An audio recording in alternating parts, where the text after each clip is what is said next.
Enviamos un saludo a cada uno de los hermanos que escuchan la palabra de Dios que semanalmente compartimos a través de este medio. Vamos a continuar con el estudio del libro del profeta Daniel. Recuerden que la semana pasada estuvimos mirando el capítulo 7 del libro de Daniel. Es muy importante, hermanos, que para entender el libro de Daniel tengamos claro que el libro tiene 6 capítulos históricos y 6 capítulos proféticos. Amén. Recuerde que en el capítulo 2 Nabucodonosor tuvo un sueño. Amén. Recuerde que la semana pasada le dije que el capítulo 7 es el mismo sueño que tuvo Nabucodonosor, solo que en el sueño Nabucodonosor vio una figura que tenía la cabeza de oro. Amén. Tenía los brazos y el pecho de plata, tenía el vientre y las piernas de bronce, y tenía, digamos, las piernas de hierro mezclado con barro cocido. Dijimos que representa lo que se conoce como los reinos de los gentiles, que empezaron con Nabucodonosor, luego siguió el imperio medo-persa, luego siguió el imperio griego y después vino el imperio romano. Recuerde que en el capítulo 2 Nabucodonosor los ve como metales, pero en el 7 Dios se los revela a Daniel conforme el carácter que ellos tienen y las ve como fieras, como bestias. Amén. Tenga bien claro lo que le voy a explicar. Capítulo 2, capítulo 7 y el 8 es el mismo mensaje, solo que Dios lo enfoca de una manera diferente. Amén.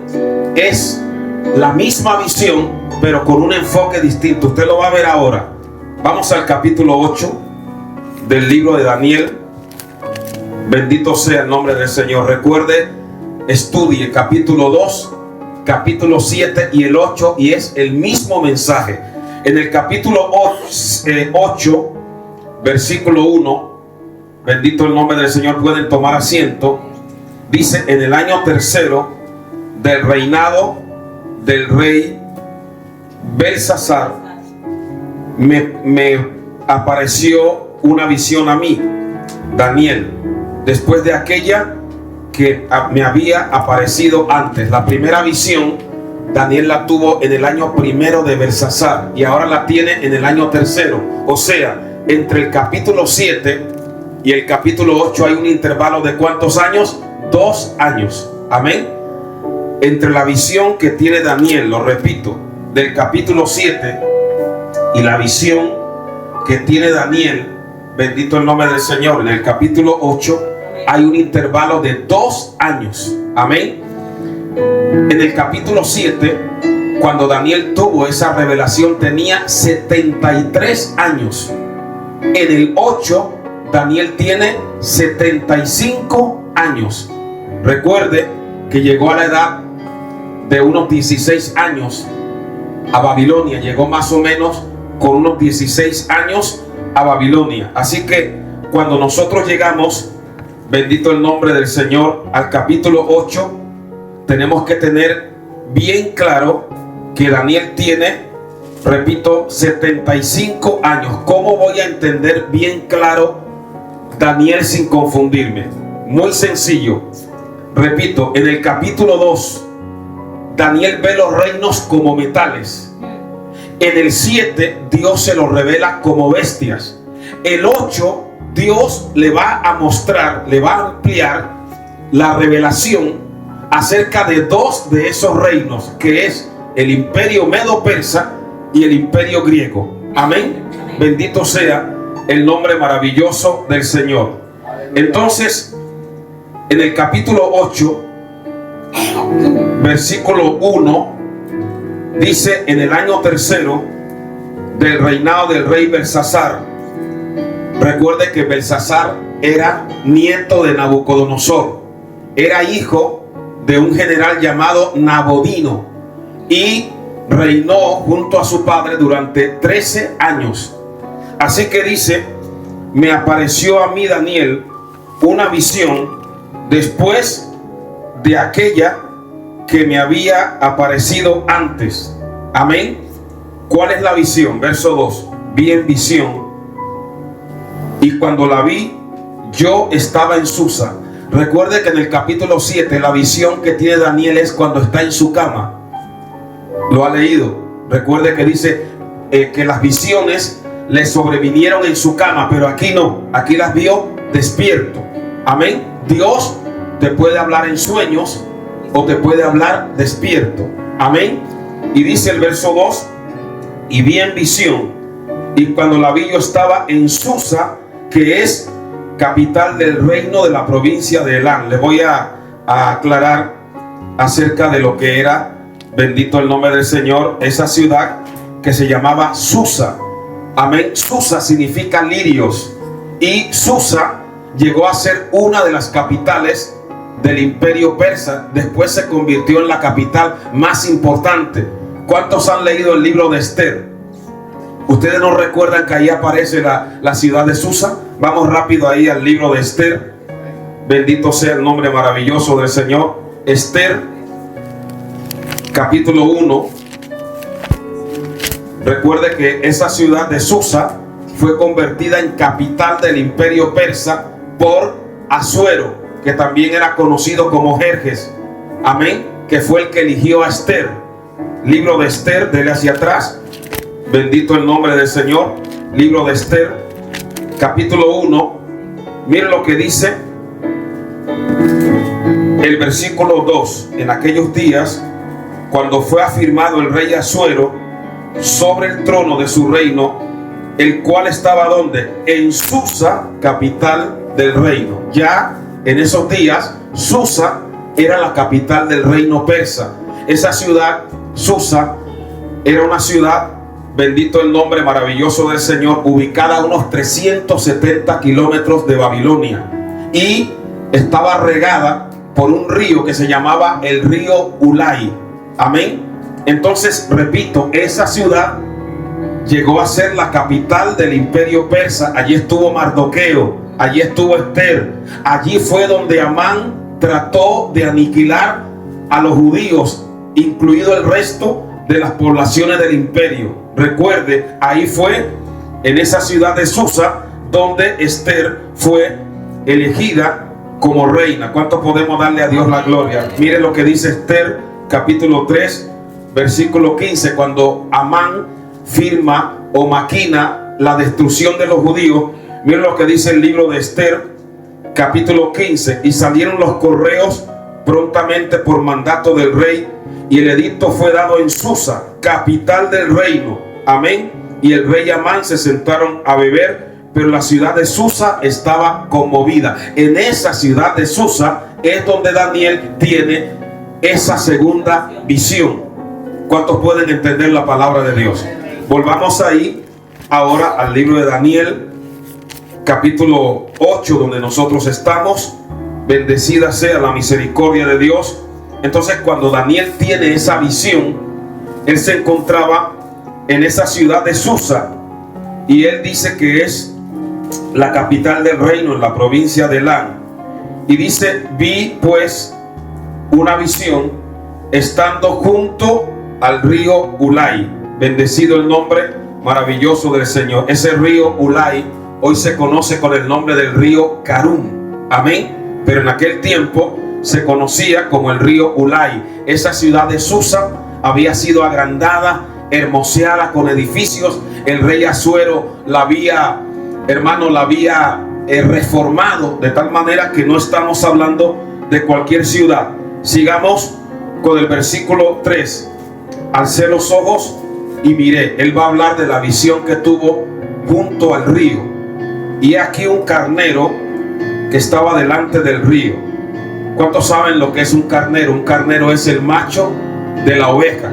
Ustedes saben que el carnero en la Biblia tiene una gran importancia, porque del carnero se usaban los cuernos. Recuerde que esos fueron los cuernos que tocaron cuando le dieron las 13 vueltas a Jericó. Recuerde que en esos cuernos de carnero era donde se derramaba el aceite. Ahí fue donde el profeta derramó el aceite, Samuel, para ungir a David. Amén. Entonces él tiene delante un carnero. El carnero representa fuerza, fortaleza, vigor. Amén. Ahora le voy a explicar por qué ve un carnero. Porque este carnero representa al imperio medo-persa. Este carnero es lo que en Daniel equivale a los brazos de plata y al pecho de plata. Este carnero es lo que en el capítulo 7 equivale al oso que se levantaba más de un lado que del otro. Amén. Aquí Dios se lo revela como un carnero. ¿Por qué? Porque la figura del carnero fue muy popular en el imperio medo-persa.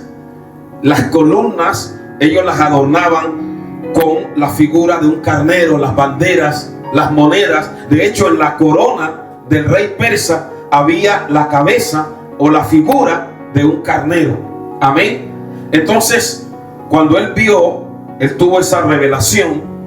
¿Cómo vio al carnero? Miren lo que dice el versículo 3. Dice que el carnero estaba delante del río y tenía 2 cuernos. Amén. Aunque los cuernos eran altos, uno era más alto que el otro. Recuerda la visión del capítulo 7, donde el oso se levantaba de un costado más que del otro, que representa al imperio medo-persa.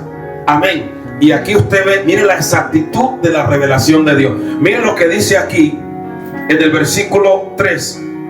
Tenía 2 cuernos. ¿Qué representan esos 2 cuernos? El imperio medo-persa. Pero luego dice que los cuernos eran altos. Los 2 imperios empezaron, por así decirlo, a la misma altura. Pero ¿qué ocurre?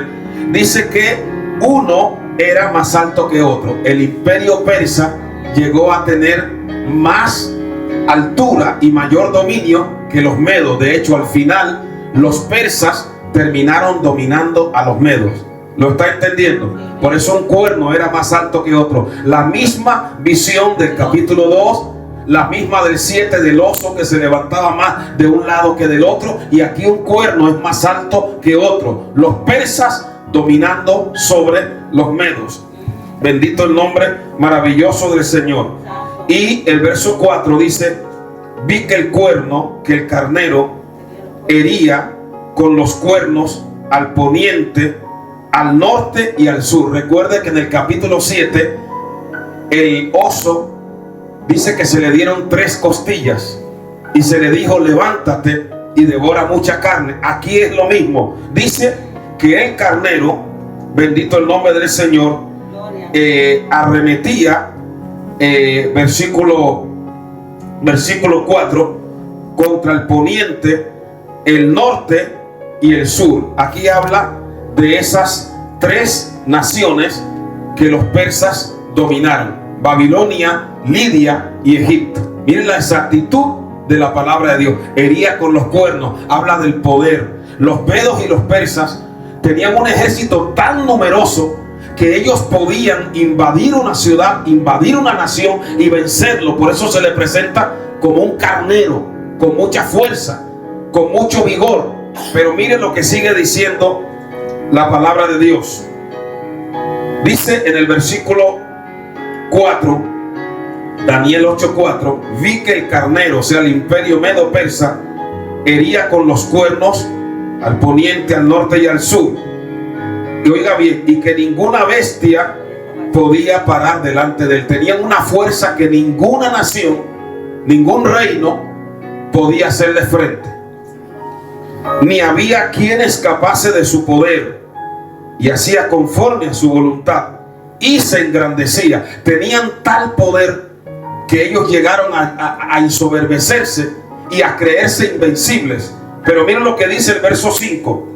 Mientras yo consideraba esto, he aquí, ahora aparece el macho cabrío que representa a Grecia. Amén. He aquí un macho cabrío. Miren la perfección de la palabra de Dios. 200 años antes que naciera Daniel, resulta que a los griegos y en este caso a los macedonios, ellos eran conocidos como la tierra o el reino de las cabras. Amén.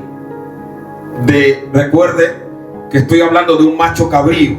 Entonces, unos 200 años antes que naciera Daniel, a los macedonios que estaban unidos a Grecia se les conocía como los egedas o los de la tierra de las cabras. De hecho, Alejandro Magno tuvo un hijo y él le llamó Egeo, que significa el hijo de la cabra. Entonces, como Dios, antes que todo viniera, se lo está revelando a Daniel. Amén. Y entonces le está diciendo que a ese carnero que representan los medos y los persas con los dos cuernos le va a suceder otro imperio.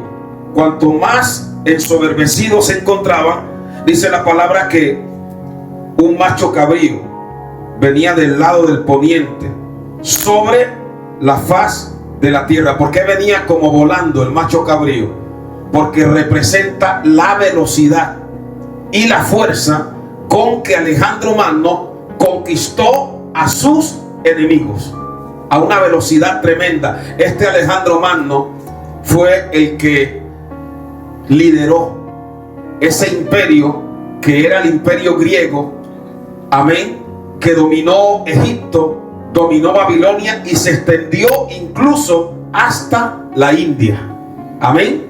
Entonces por eso dice aquí en el versículo 5 que el macho cabrío venía del lado del poniente sobre la faz de la tierra sin tocar tierra, y aquel macho cabrío tenía un cuerno notable entre sus ojos. Ese cuerno que sobresalía, ¿quién era? Alejandro Magno, su líder.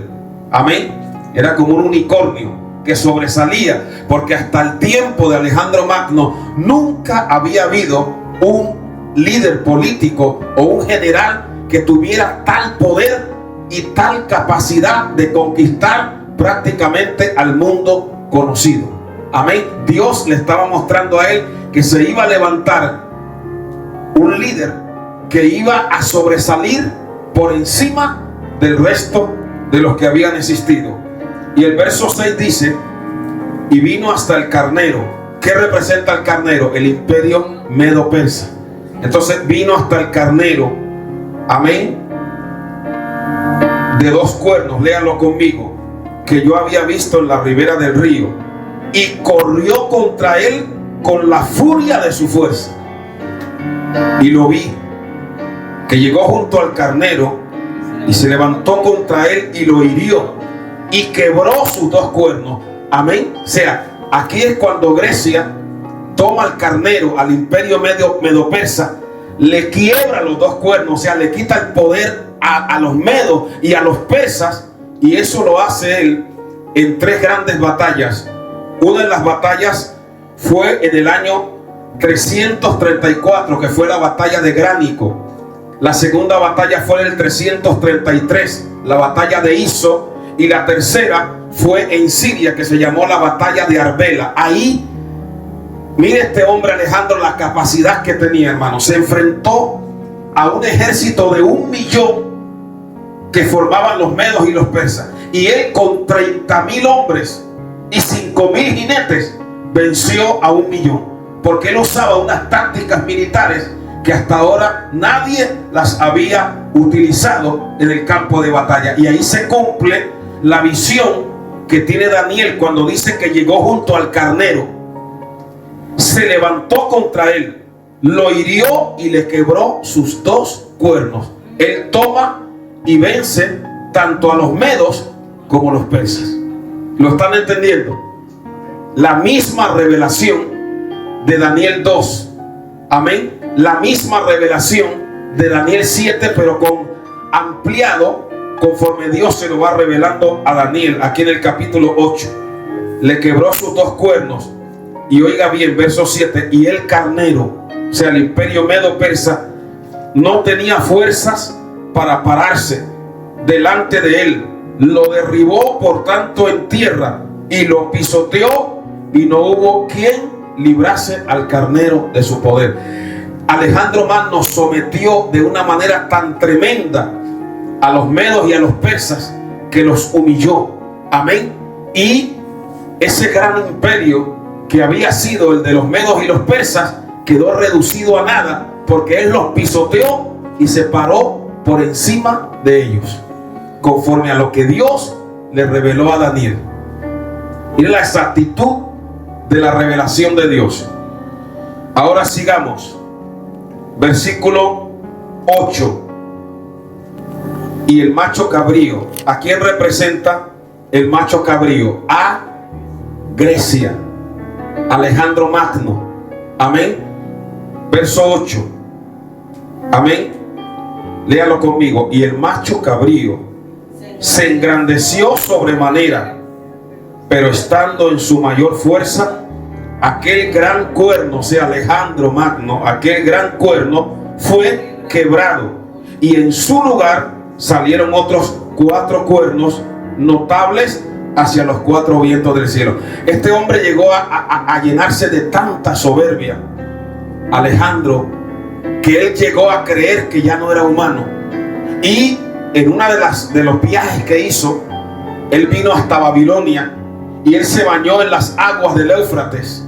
Y cuando después de una fiesta, hermano, terrible, una fiesta corrupta con sus generales, así sudando se tiró al Éufrates y todos lo aclamaban como un dios.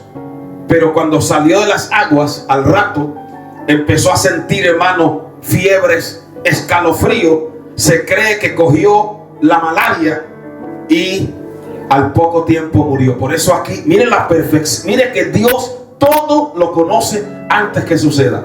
Por eso dice aquí en el versículo 8, lo repito, y el macho cabrío se engrandeció sobremanera, pero estando en su mayor fuerza. ¿A qué edad tenía Alejandro Magno cuando murió? 33 años.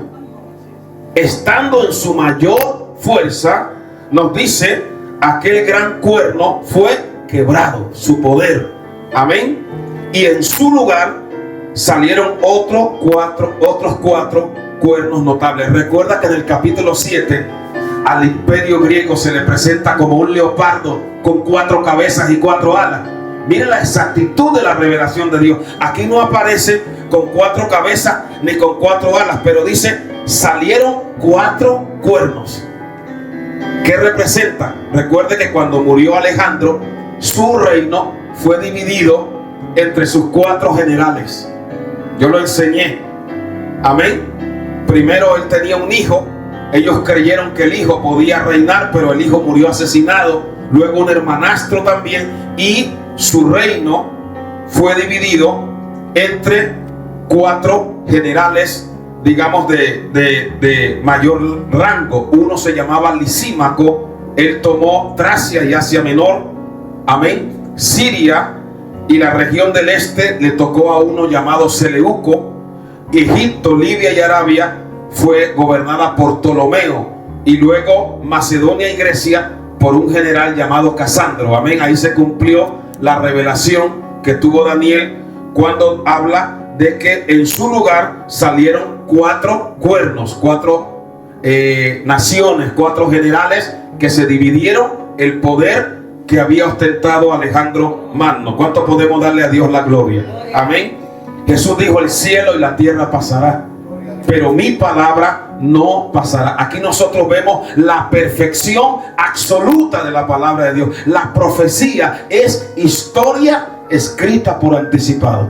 Antes de que todo esto ocurriera, ya Dios se lo había revelado a Daniel. Amén. Porque a veces los hombres creen que ellos están escribiendo la historia. No, ya Dios de antemano sabe lo que va a suceder. Él dice en Isaías: preguntadme a mí por lo porvenir. Yo anuncio lo primero y yo anuncio lo postrero. ¿Cuánto le damos a Dios la gloria? Por eso nosotros, hermanos, tenemos que estar confiados en las manos de Dios y creer que todo Él lo tiene bajo su control, y creer que ocurra lo que ocurra, la última palabra la tiene el Rey de Reyes y Señor de Señores. ¿Cuánto le damos a Dios la gloria? Que Él quita reyes, que Él pone reyes. Esta gente se ensoberbece, hermano. Yo recuerdo cuando a Gaddafi le llamaron Rey de Reyes y se creyó un Dios. ¿Cómo terminó Gaddafi? ¿Cómo terminó Maduro?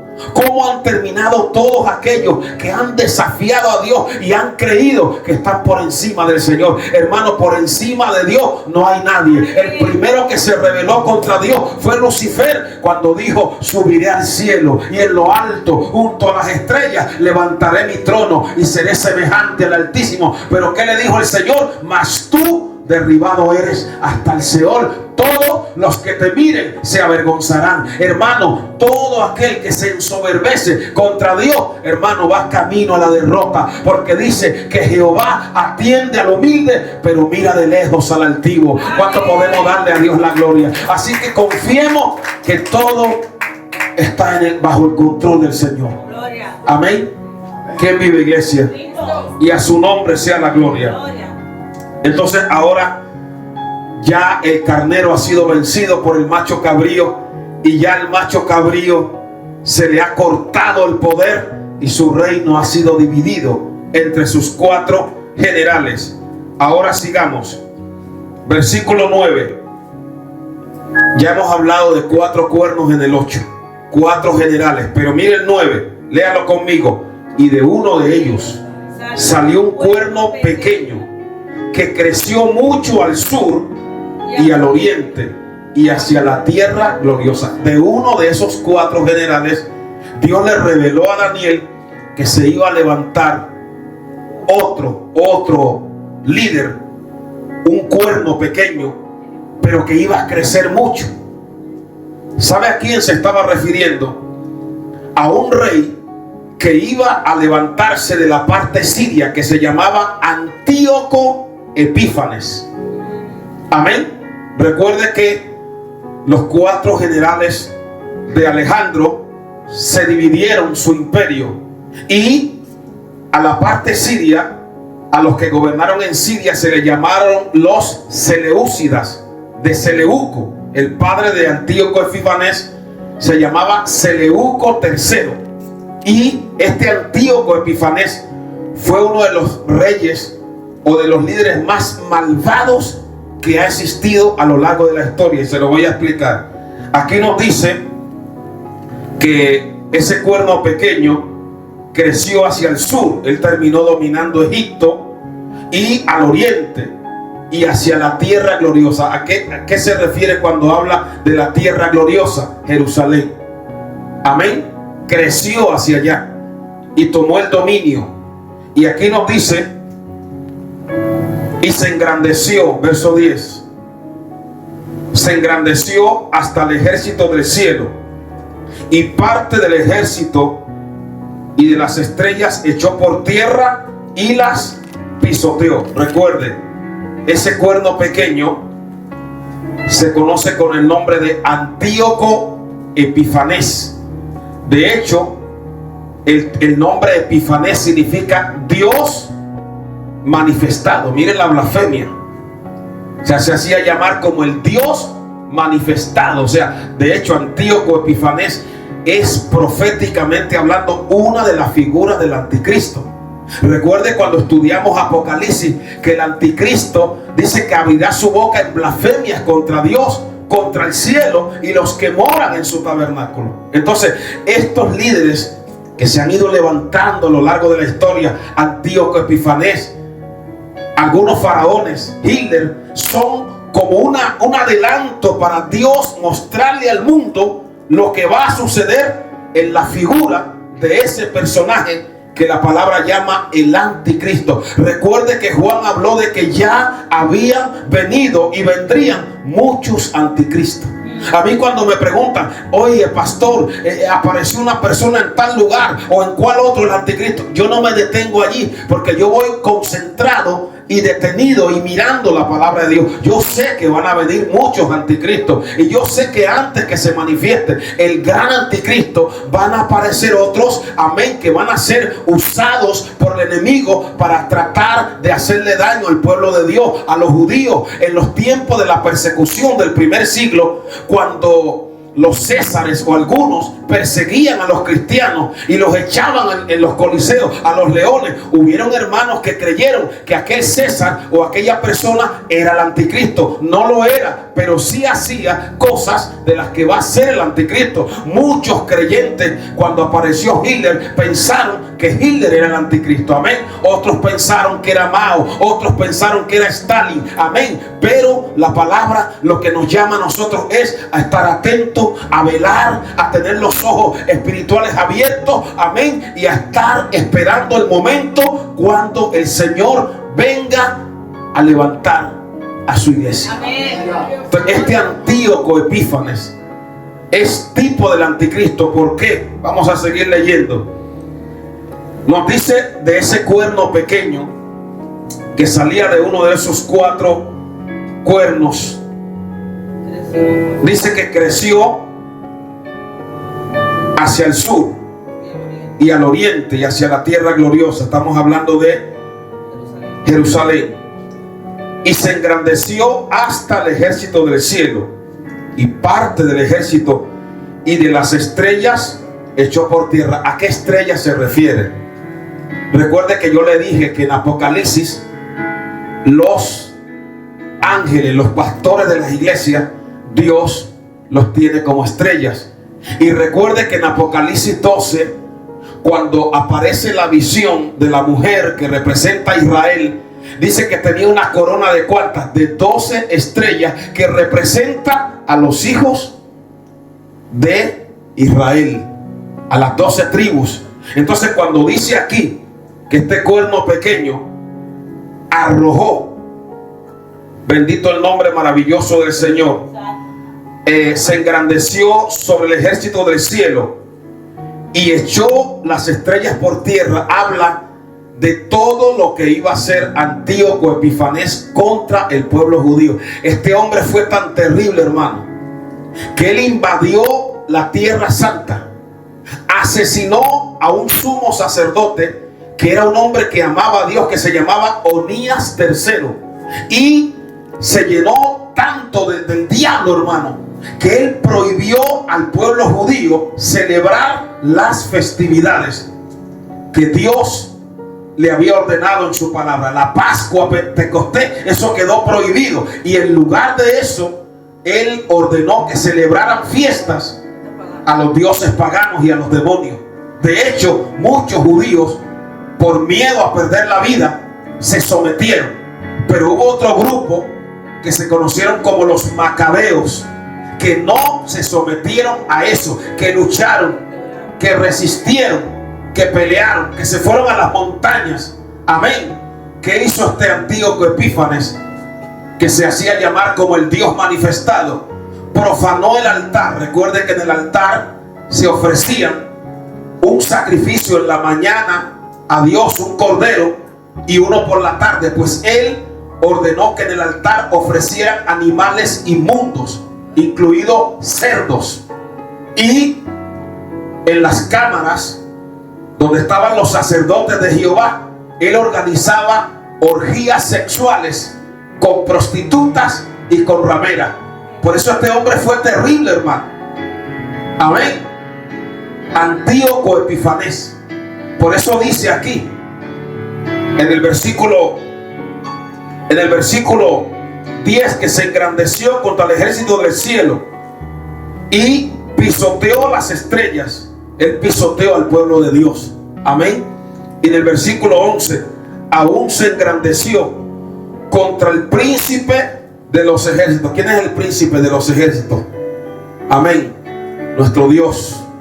Amén. Jehová de los ejércitos, el Señor Jesucristo. Amén.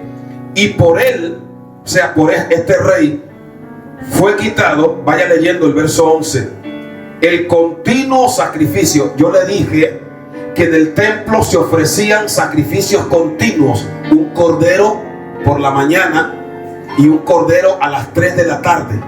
Amén. Pero él ordenó que ya esos sacrificios a Dios cesaran, y lo que ordenaba ofrecer eran animales inmundos.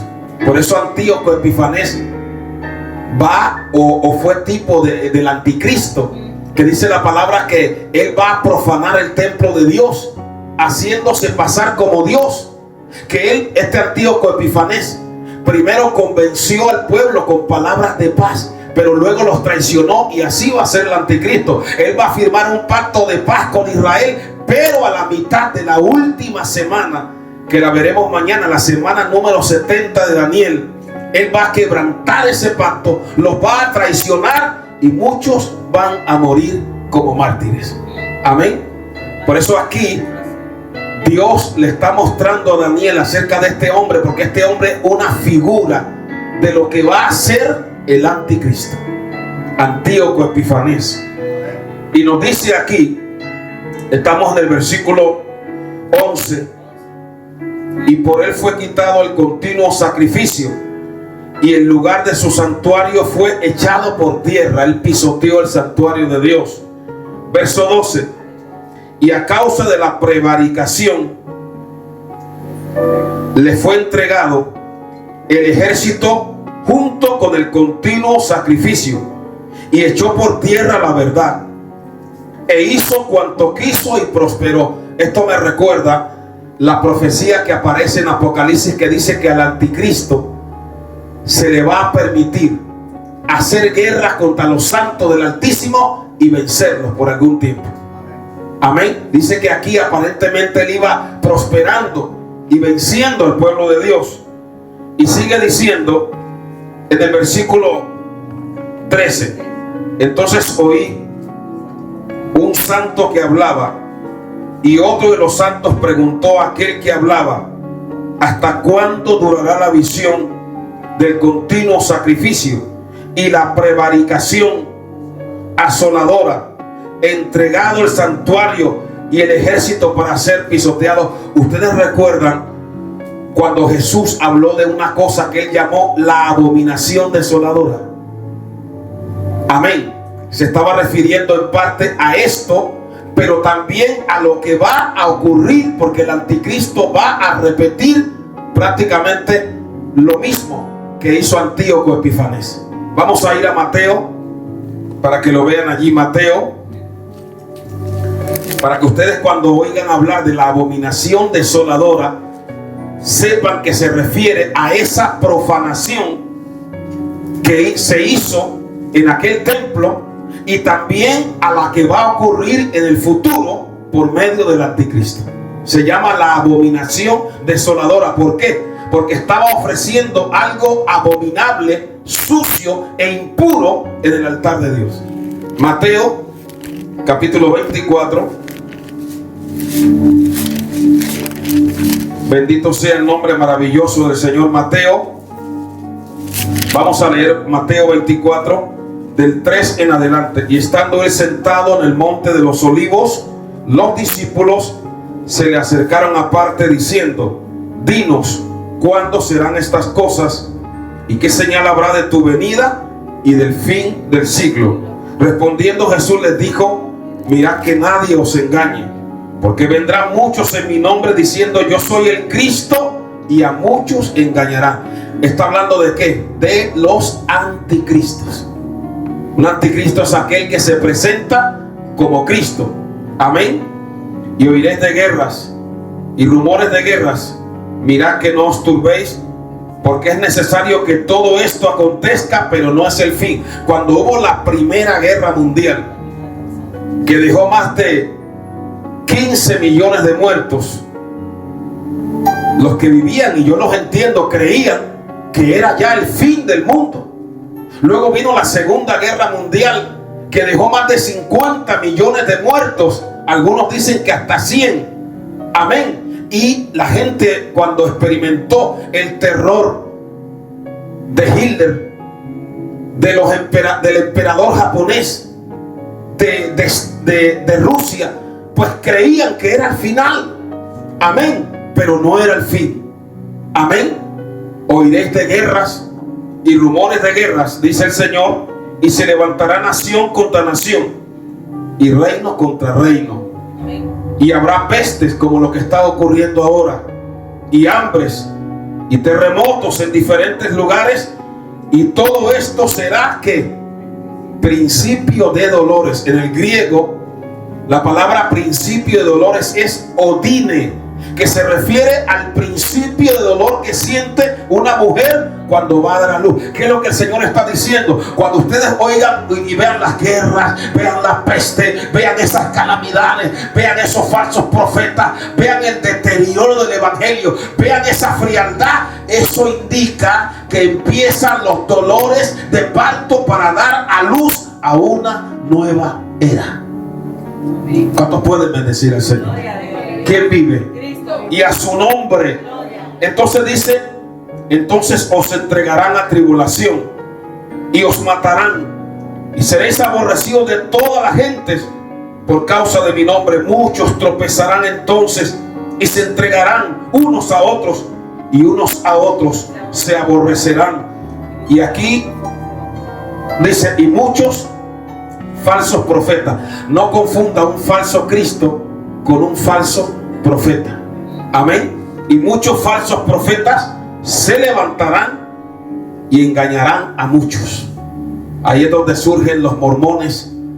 Ahí es donde surge Joseph Smith, una persona que conocía el evangelio como nosotros, pero supuestamente tuvo una revelación. Se le apareció un ángel que le dijo que le iba a mostrar a él la verdad, y que algo que a nadie se le había revelado, que supuestamente le mostró la revelación en caracteres y en letras egipcias. Y ahí tiene usted a los mormones, y ahí tiene usted a los testigos, y ahí tiene usted a los Mitanarón, y ahí tiene usted a la dianética, y ahí tiene usted a la iglesia de la cienciología, y ahí tiene usted una cantidad de herejías que han surgido para desviar y engañar a los que no están centrados en la palabra. Por eso uno tiene que estar centrado en la palabra, hermano, porque si uno está centrado en la palabra, no hay diablo que lo pueda engañar, no hay demonio que lo pueda vencer. Y no importa quién predique algo fuera, si no está conforme a la palabra, no lo pueden aceptar. ¿Cuánto le damos a Dios la gloria? A la ley y al testimonio. Y si no dijeren conforme a esto, es porque no les ha amanecido. El cielo y la tierra pasará, pero mi palabra no pasará. Santo.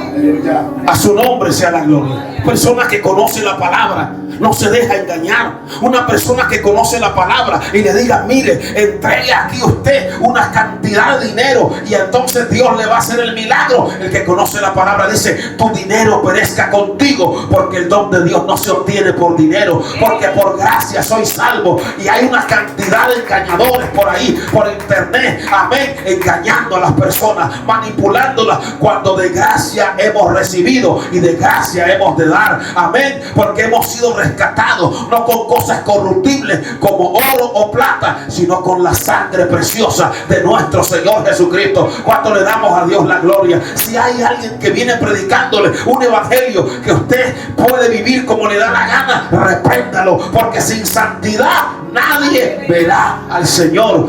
Oh, a Dios sea la gloria. Y está uno claro y está uno firme y no se deja mover, hermano. Santo. Dice la Biblia: no os dejéis mover de vuestro modo de pensar, ni os conturbéis ni por espíritu ni por palabra. El que ama a Dios lo espera cada día. Amén. El que ama a Dios no tiene que irse a un monte especial. Cada día va como Enoc. Cuando Dios se llevó a Enoc, Enoc no estaba en ningún monte especial. Dice: y caminó Enoc con Dios. La persona que ama a Dios está en comunión con Dios en el autobús, está en comunión con Dios en la cocina, está en comunión con Dios, amén, hasta en el baño, está en comunión con Dios mientras camina, está en comunión con Dios cuando está sano, cuando está enfermo, amén, y cuando llegue la hora, como está en comunión con Dios, el Señor lo arrebata y sigue caminando con Dios en el cielo.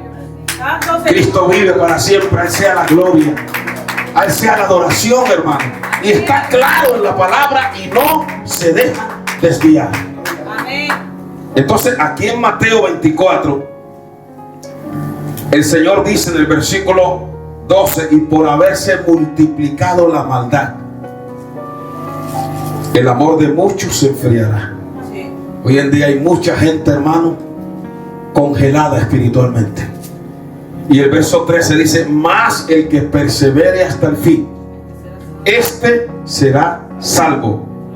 Y será predicado este evangelio del reino en todo el mundo, para testimonio a todas las naciones, para que ninguna nación diga que no se predicó allí el evangelio. Miren, la India da dolor cuando uno va a ese país, hermano. Ellos tienen una figura de un simio que le llaman Hanuman y lo adoran como un dios. Otra gran figura de un elefante que le llaman Ganesha, lo adoran como un dios. Y cantidad de dioses, pero en medio de eso hay personas que están encontrando a Jesucristo. Amén. Para testimonio a las naciones. Amén. Y luego dice el verso 15, que es donde yo le quería llevar: por tanto, cuando veáis en el lugar santo la abominación desoladora de que habló el profeta Daniel, el que lee entienda. O sea, cuando ellos empiecen a ver eso, ahí dice: los que estén en Judea huyan a los montes, y el que esté en la azotea no descienda para tomar algo de su casa. Así que sin continuar allí, ya un día tocaremos ese capítulo. Lo que quiero decirles es cómo Dios le reveló a Daniel que se iba a levantar un líder aborrecedor del pueblo de Dios, un antisemita que iba a tratar de acabar con el pueblo judío de sus días, Antíoco Epifanes. Sigamos aquí en Daniel, ahí en el capítulo 8 donde estamos. Bendito sea el nombre maravilloso del Señor Jesús. Entonces este líder se engrandeció contra el príncipe de los ejércitos, quitó el continuo sacrificio, y dice en el versículo 13, cuando el ángel dice: ¿hasta cuándo durará la visión del continuo sacrificio y la prevaricación? ¿Hasta cuándo iba a durar esa profanación del santuario? ¿Cuánto tiempo? Y aquí responde, y él dijo: hasta 2300 tardes y mañana. Luego el santuario será purificado. Hasta 2300 tardes y mañana. Si usted lo calcula, eso es algo más de 6 años. Y eso se cumplió así proféticamente, porque ese tiempo se empieza a contar desde el asesinato del sumo sacerdote, del sacerdote fiel a Dios, que se llamaba Onías III. Onías III fue asesinado por Antíoco en el año 171 antes de Cristo. Y 6 años después, Dios usó a un remanente fiel que le hizo frente, que se conocen como los macabeos, y le hicieron frente. Y en el año 165 ellos lograron liberarse del yugo de Antíoco Epifanes y purificaron de nuevo el templo, lo renovaron y volvieron a establecer los sacrificios conforme Dios lo había ordenado. ¿Cuántos pueden darle a Dios la gloria? Amén. Entonces aquí en el capítulo 8, verso 15, dice: y aconteció que mientras yo, Daniel, consideraba la visión y procuraba comprenderla, he aquí se puso delante de mí uno con apariencia de hombre. No hay nadie que lo entienda todo. Daniel, que tenía un don de ciencia, se quedó impresionado con lo que vio y estaba como tratando de entenderlo. Hay personas que creen que lo entienden todo. No, el que da la revelación da la interpretación. Amén. Y Dios te revela algo, Dios te va a hacer entender lo que Él te ha revelado. Amén. Como lo hizo con Daniel. Amén. Y aquí en el versículo 16 dice: y oí una voz de hombre entre las riberas de Ulai, que gritó y dijo: Gabriel, enseña a este la visión. Siempre usted va a ver que el arcángel Gabriel aparece, o Gabriel siempre aparece conectado con mensajes. Amén. Luego vamos a ver más adelante a Gabriel aquí en el libro. En el Antiguo Testamento hay 2 referencias sobre Gabriel, y en el Nuevo Testamento hay 2 referencias también sobre Gabriel. Siempre Gabriel está conectado con llevar el mensaje. ¿A quién le da el mensaje? A Daniel. Luego vamos a ver cómo Gabriel va y le da otra revelación a Daniel. En el Nuevo Testamento vamos a ver a Gabriel cómo va y le da el mensaje de la anunciación a la Virgen María. Amén. Se cree que en el cielo quien dirigía la adoración era Lucero, que más tarde se convirtió en Satanás. Por eso él tiene hambre de adoración. Pero el encargado de comunicar los mensajes, aparte de otros ángeles, los mensajes de trascendencia, es Gabriel. Por eso Gabriel significa hombre de Dios o fuerza de Dios.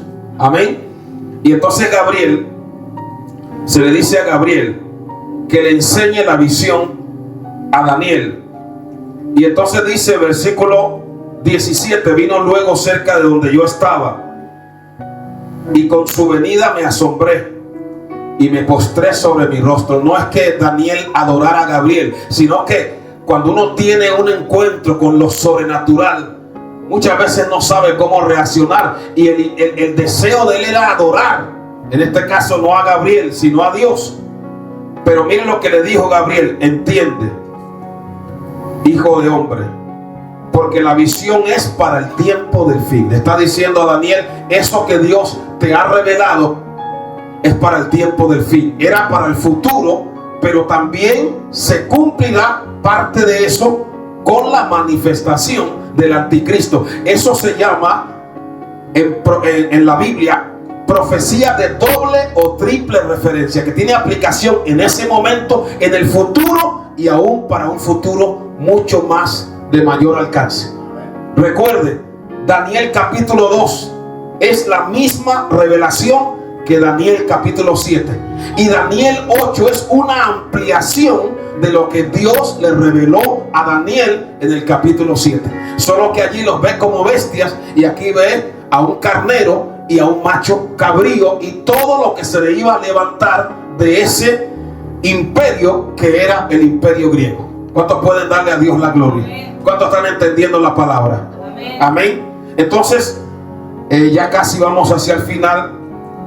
Gabriel le dice a Daniel, esto es para el tiempo del fin. Verso 18: mientras él hablaba conmigo, caí dormido en tierra sobre mi rostro, y él me tocó y me hizo estar en pie. Daniel tenía 75 años. Cuando él recibió esa revelación, se quedó como aturdido, cayó a tierra. Recuerde cuando Juan en Apocalipsis también cayó a tierra y el Señor le puso su diestra y lo levantó. Amén. Entonces cuando él cae a tierra, Dios lo levanta nuevamente, lo fortalece, le da un toque de fortaleza. ¿Cuántas veces usted y yo habremos recibido algo, alguna revelación, y como que no hemos podido sobrellevarla y no nos hemos dado cuenta, pero invisiblemente hay ángeles en derredor nuestro tocándonos? Porque los ángeles, voy a terminar, ya seguiré mañana, han sido enviados. Dice que son espíritus ministradores enviados para aquellos que hemos de heredar la salvación. Recuerde que hay ángeles cuando usted está débil para fortalecerlo. ¿Cuánto le damos a Dios la gloria? Como fue fortalecido Jesús en el Getsemaní. Recuerde cuando Elías desfalleció, que el Señor envió un ángel y le trajo una tarta del cielo. A veces usted está como que no puede y de repente como que alguien le susurra, y eso viene enviado de Dios, y Dios envía un ángel para que le traiga una palabra y usted se levante, porque el Señor le dijo a Elías, levántate y anda, porque largo camino te resta. Recuerde ángeles que le salieron al encuentro a Jacob. Hermano, cuántas veces usted y yo muchas veces nos podemos sentir debilitados y como Daniel desfalleciente, pero ahí está el Señor y ahí están los ángeles, porque Él ha dicho a sus ángeles, mandará acerca de ti para que te guarden en todos tus caminos, y en sus manos te llevarán para que no tropieces con tu pie en piedra. Es verdad que el enemigo envía a sus demonios para hacerte daño, pero no te olvides que mayor es el que está en ti que el que está afuera. Gloria a Dios. Y el que está en nosotros es mayor que el que está en el mundo. ¿Cuánto le damos a Dios la gloria? Amén. Mayor es el que está en nosotros. Amén. Y pelearán contra el Cordero y el Cordero los vencerá. Crea que no está solo. Crea que hay ángeles de Dios, no solamente para darle una revelación, sino para fortalecerlo, para que esté en pie y se mantenga hasta el final. ¡Santo! Bendito sea el nombre del Señor. Qué lindo es ver esa fidelidad de Daniel desde joven.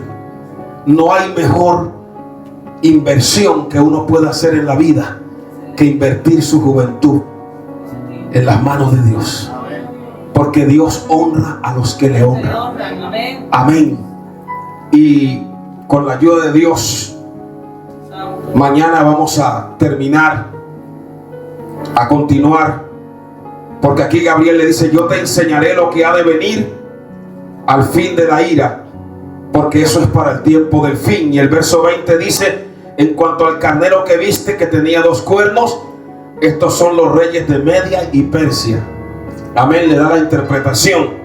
El macho cabrío es el rey de Grecia, y el cuerno grande que tenía entre sus ojos es el rey primero, o sea, Alejandro Magno.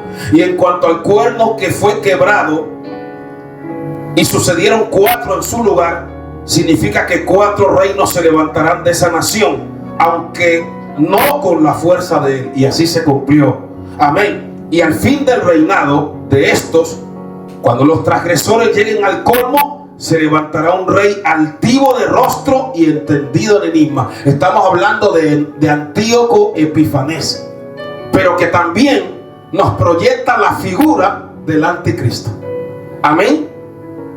Y su poder se fortalecerá, mas no con fuerza propia, y causará grandes ruinas, y prosperará, y hará arbitrariamente, y destruirá a los fuertes y al pueblo de los santos. El antisemitismo, lo que yo le dije que hizo. Amén. Lo que hizo Hitler y lo que va a hacer el anticristo. Vamos a terminar porque ya el tiempo se nos acaba, pero mañana vamos a continuar con lo que queda de este capítulo, el 9, y si Dios lo permite, el capítulo 10 también. Vamos a estar en pie. Vamos a darle gracias a Dios. Quisiéramos seguir, pero como el mensaje se envía a diferentes personas, pues ya el tiempo es reducido. Vamos a orar a Dios. Póngase de pie. Vamos a orar a Dios y vamos preparando allí algún coro. Bendito el nombre maravilloso del Señor, de los que cantamos. Padre, te adoramos y te bendecimos. Te damos gracias, Señor, en esta tarde por tu palabra. Te pedimos, Dios, que abra las ventanas de los cielos y que derrame bendiciones sobre cada vida que ha oído esta palabra. Que tú nos guardes, que tú nos des revelación como a Daniel, que tú nos hagas fieles, Señor, para guardar tu palabra en estos tiempos difíciles. Padre, el que está enfermo, que reciba ahora el toque sanador. El que está débil, fortalece. Mueve a las vidas a buscarte. Mueve, Señor, a cada uno de tus hijos a ponerse en tus manos de manera incondicional. Te lo ruego, Dios, en el nombre maravilloso de Jesús.